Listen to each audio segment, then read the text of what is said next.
The Specter of skills inequality. Gen AI allows us to get better output, faster, and learn faster too. But only if we have resources, talent, networks, training, time. We don't want the future determined by those forces alone. By Beane. If you're reading this, you're probably fine. You've been up on Gen AI for a while now. You followed ChatGPT back before it was cool. You probably remember when the code interpreter feature came out, and you might have even used ChatGPT 3. You quickly signed up for Google's new Gemini Advanced, maybe even on the day it was announced in early February. And you likely know that just this Monday, Anthropic released Claude 3 Opus, a model that outperforms ChatGPT 4. You might even know what those air quotes were about. Anthropic benchmarked Claude 3 against ChatGPT 4 at release, meaning they didn't compare against OpenAI's latest, most improved model. In a highly competitive market, the sizzle sometimes overpowers the steak. And if you know all this, you've also tried these systems out. You've gotten first drafts, edits. You've written a funny, likely terrible poem or story, or 12. You've created songs with Suno. You've generated code. You've asked for online research and for synthesis of the results. You might even be that person who helps friends and colleagues get up to speed. You know enough to be helpful to a novice, getting them oriented, addressing questions and fears, teaching them the basics, and getting them started. And if you're a loyal reader, you might have even taken the Try the Impossible challenge I issued a couple of months ago. From a cold start, use Gen AI to attempt a task you literally thought you couldn't perform, no matter how hard you tried. One way or another, you've learned a lot about what this technology can do, what it can't, how it can mislead or confabulate, and how to handle that to get the results you need. If you did all this and you swap your labor for money, you likely do work that is significantly exposed to generative AI. In other words, you can use Gen AI to get better, faster results on a healthy chunk of your work tasks. Given that Gen AI can't interact with the physical world, these tasks are overwhelmingly cognitive. Produce writing, analyze data, write code, create or analyze images, reconsider or craft concepts. Imagine anything you could do remotely, and you've got your arms around this kind of task. But I can also predict a few other things about you. The first follows pretty directly from the prior paragraph. You probably earned a pretty good living. The kinds of tasks above, the kinds that Gen AI can help with, are on the cognitive social side of the range of human skills. Those are the skills that our society pays for, and it pays a lot more for them in many cases. Most sensorimotor skills just don't get the same pay. Yes, the middle class that handled more routine cognitive work has been hollowed out over the last 40 years or so, but those who are left are dealing with real, complex problems.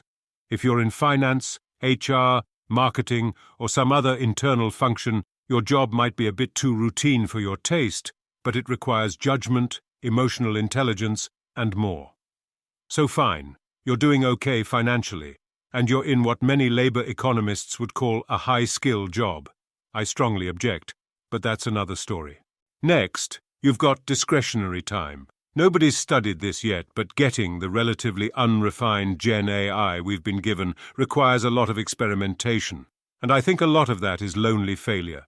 Trying things out, getting confused and frustrated, ending up without an answer and giving up, finding out a long chain of prompting isn't really worth it for the results you got.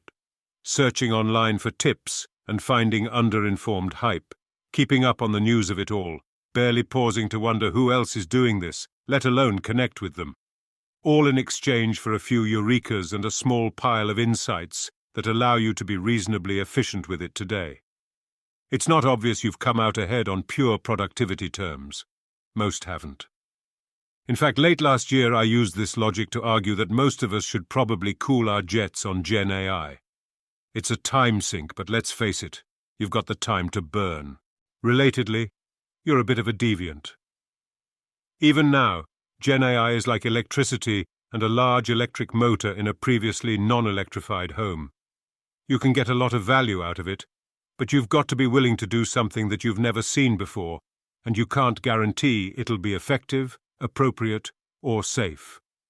in the midst of your efforts to get your new electric motor, there would probably be a moment, or 12, where if someone walked in on you, they'd see a Rube Goldberg-style contraption made of belts, pulleys, boards, braces, and maybe a feather duster. You would likely end up with a few literal scars or burns to show for your efforts, and your family would at best tolerate the disruptive panjandrum in your living room, all en route to an automated dusting device. Obviously, using Gen AI is a lot more straightforward than all this, but it's metaphorically the same. You have to be willing to bend the rules and strain propriety to learn your way to productivity. This mixture of deviance and progress goes hand in glove with shadow learning, the kind of skill development I uncovered in my research on robotic surgery. To knock off a few more, you've probably got solid internet access, are based in North America or Europe, and can think and work well in English. The internet access bit might seem obvious, but that's because you've got it. Less than 1/3 of the world's population enjoys the same privilege. Then there's the geography bit. OpenAI, Google, and Anthropic have made their systems available first in the United States and second in Canada and Europe. Are you a world-renowned economist who wants to use Claude 3 Opus for research on release day, but live in Canada? Sorry. Some of the reason is doubtless geopolitical, but some of it is linguistic. These foundation models are trained on the internet, but really if you look under the hood, they're trained on masses of text in English. All serious firms are working their way out from there, but their internal cultures, training data, marketing, demonstrations, support capabilities, and so on are all rooted in English. So to sum up, you'll probably do work that's significantly exposed to Gen AI, earn it a good living, have discretionary time, bend the rules and defy norms more than most, have solid internet access, are based in North America, and speak English. Most humans don't. And that means, when it comes to the skills needed for the wild new world of work we're inhabiting, you're probably going to win. And they're probably going to lose. This is the specter of skills inequality. The available science suggests this is fractal, occurring on the individual, group, organization, industry, culture, and national levels. As an individual, you have the resources needed to engage with Gen AI. You have a much better shot at building skill with it than someone who doesn't. And if it enhances your productivity, you're going to get access to that next valuable opportunity more, better, faster than they can. Sometimes, of course, you'll lose, fall on your face, waste your time, hurt someone. So it's a bit tricky, but on average, you'll seize opportunity. But things get trickier from there. What makes for skills inequality at the individual level might have different effects at other levels. I found this in my study of robotic surgical training and called it a Matthew effect for skill. The better you did with the technology, the more practice you got, and that came at your peers' expense. They build less skill. So that group, and by proxy that occupation, saw severe capability limitations over time. You might see something comparable if everyone, or even most everyone, tried to use Gen AI all at once. Semi-focused, variable and spiky productivity, and the performance at the group level could seem simply meh. Skills inequality doesn't necessarily mean trouble for groups and organizations. If a few people or groups race ahead by design, and people can plan around that, the collective could learn from their experiments, optimize them, and then race ahead in unison. In a sense, this is what formal R&D departments do in large organizations. Learning and development professionals and functions can play a critical role in enabling this kind of thing. Social systems are fiendishly complex, so there will be other surprising ways that skills inequality is a tide that raises all boats. Sociology trumps agency, but the sociologist in me doesn't operate on hope, positive exceptions, or possibilities. It sees social forces at work, situations, practices, tools, institutions, and cultures that make certain outcomes more likely for anyone who gets involved. Deprive someone of resources like money, and, on average, they start to behave and think like a poor person. Put someone in a social network with a certain set of political beliefs, and, on average, they'll adopt them. Give us technology that allows us to get rapid productivity gains if we reduce novice involvement in the work. On average, we'll do it. From this point of view, the safe prediction from all the research I'm aware of, mine and others, is that we will continue to seek immediate productivity from Gen AI and other intelligent technologies. As individuals succeed with less help, the collaborative bonds between those who can and can't will fray. We will degrade healthy challenge, complexity, and connection, the necessary components of skill development that comprise the skill code at the core of my upcoming book. The rare few who find shadow learning practices, or who are lucky enough to avoid these traps, will race ahead with far more skill than the rest of us. We worry about income and wealth inequality these days, serious problems, but right now we are also racing down a road towards skill inequality, and the sociologist in me doesn't see any forces arising to change that on a mass scale. We do not want to live in that future. First off, individuals who hit a wall on skill development will hit a wall on their careers, their income, and their quality of life. For most surgeons, this might mean getting blocked from top-tier hospitals, limits to income, and the stress of being behind the times, while a few race ahead to far more prestige, more miraculous patient saves, and dramatically higher income. But skill inequality goes way deeper and darker than it will in high-status, highly paid professions. After spending 3 years interviewing hundreds of warehouse workers with my team, I can tell you firsthand that the aphorism attributed to William Gibson, "The future is already here, it's just not evenly distributed," is just as applicable here as in robotic surgery. This darker future is already here, and it's heavily concentrated in low-wage, entry-level, repetitive work. These folks are often temporary workers. No benefits, no job security, barely any training, practically zero mentorship. And warehousing corporations invest massive resources to aggressively de-skill the jobs these folks occupy. Industrial engineers walk the floors, doing detailed time-motion studies to figure out how they could improve productivity. For a warehouse? That's how many items the building can process in a day times a defect rate, or the percentage of units out of 100 that don't get damaged, badly labeled, stolen, and so on. And what's the best way to increase throughput times quality? Reduce skilled touches.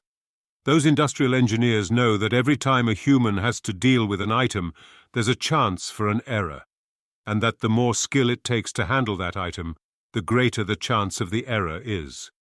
So they are continually redesigning the work to extract skill requirements from the job and quantify the output, not just reduce the number of times a human has to interact with the product. It's only one more step to the stark conclusion. The longer that a worker stays in jobs like this, the less skill they can expect to have over time. Their skill degrades. That's degrading too. A lot of folks, according to one worker, get to a place where they are content with just doing the grunt work. I mean, because a lot of these pick-and-pack places, it's like high school, do you know what I mean?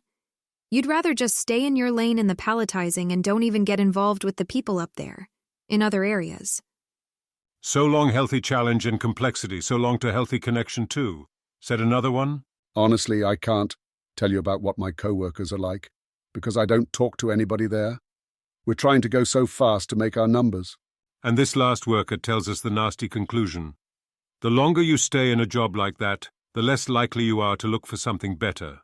There's a lot of warehouse jobs that you see people after being there for a while, and I just can tell they're drained, tired all the time, and just fed up of it, but they don't really know anything else. Here and in many comparable places throughout the economy, we really are destroying human potential on a mass scale in the name of techno-productivity. The rare few shadow learners that my team and I found in warehouses all around the US prove that we can build rich, valuable skill just about anywhere. De-skilling degrading work is always optional. On top of that, these workers' innovations show us that favoring skills over pure productivity isn't an act of charity or empathy alone. Insisting on skill development and productivity offers huge competitive business advantages too, and opportunity costs if we stick with the skill-sacrificing status quo. A world where the skill code is healthy and vibrant will not write itself. Without a focused, massive investment, we're going to get more of the skills future I saw unfolding for most workers in warehouses. To pull this off, to stop the dark sociological skills prediction from coming true, we must build a new global AI-enabled infrastructure to strengthen these foundations of skill instead of undermining them. On that score, we need to take the very technologies we're concerned about, robotics, AI, cameras, the internet, mobile devices, and now large language models like ChatGPT, and use them to build the infrastructure for skill we need in the 21st century. And those with power in organizations need to weave this new infrastructure into everyday operations so they're more powerful than they would be otherwise. This is a future that brings humanity and technology into an even tighter dance, where challenge, complexity, and connection thrive. The healthy future of skill is chimeric. In this new world, we would have a network of human experts, novices, and AI focused on building human and AI capability right in the middle of work. This could begin with AI-assisted matches between experts and novices who happen not to work in the same physical space or organization. Firms are already doing this in coarse ways, and they're starting to blend GenAI into their solutions. But a healthy future for skill will mean a comprehensive new fabric for the expert-novice connection, where simply by engaging with it, both humans and AI learn faster than they could on their own, enhancing human relationships and our sense of fulfillment along the way. A lot of the tools to enable this are already on the table. Human-computer interaction researchers like Kurt Van Leyen and Micheline Chi at the University of Arizona have shown us interactive, automated systems that provide powerful assistance and even collaborative glue as learners seek skill. Sometimes these help us build skill more than a human tutor would. A bounded but real solution to Bloom's 2 sigma problem, basically that one-to-one tutoring is far better for student learning than one-to-many. Generative AI offers significant opportunities to enrich and deepen this human-technology partnership, and our collective skill along with it. We've started calling systems like these chimera. This was originally the name for an ancient Greek creature with a lion's head, a goat's body, and a serpent for a tail. A blend of different entities. A system is chimeric when it is neither human nor technological, one that allows us to take full advantage of both in ways that do better than either humans or AI could do alone. An early, clean example of this is in the world of chess. For centuries, humans were best at the game, competing and examining the game with fearsome intensity to advance the state of play. Then, in 1985, computer scientists at Carnegie Mellon started to develop a chess program they called Chip Test, but you probably know it by the name that IBM gave it after they took on the project in 1989, Deep Blue. In 1997, it won an exhibition match against Garry Kasparov, the great chess grandmaster. That was it, apparently. Computers were best at chess. But it didn't last. Soon the best chess players were chimera, a human partnering with an AI, one against a human alone or an AI alone. The AI could propose a complex tree of moves that had a high probability of success, given the lay of the board. But the human was best at intuiting playstyles and taking considered risks. Ultimately, AI rose to the top again, but chess isn't a complex problem compared to real life. When the board, the rules, and the number of players shift in unpredictable ways, chimera will have real staying power. Some companies are using chimeric systems to help people become more effective in their jobs, like maintaining gas turbines, laying out computer chip designs, operating on cancerous tumors, and even harvesting crops. When designed carefully and deployed well, chimeric solutions scaffold the human to more productivity than either human or technology could achieve alone. Subtle, early preventative maintenance that keeps a turbine spinning for less cost. Ingenious chip layouts that save power. Being sure you've gotten all the cancer in an operation and doing far less damage to a crop as you navigate a combine with hyperhuman precision. But as my research shows, today's chimera almost never develop that human skill in the process. They don't promote healthy challenge, foster healthy complexity, or facilitate healthy connections between humans. In the short run, using intelligent technologies gives us great productivity. Chimeras can sort tomatoes or trade securities like a fiend. But then, the humans in that loop forget how to do these things, and there is no chimeric skill-building system in place to redirect, utilize, and enhance that person's intelligence and capability.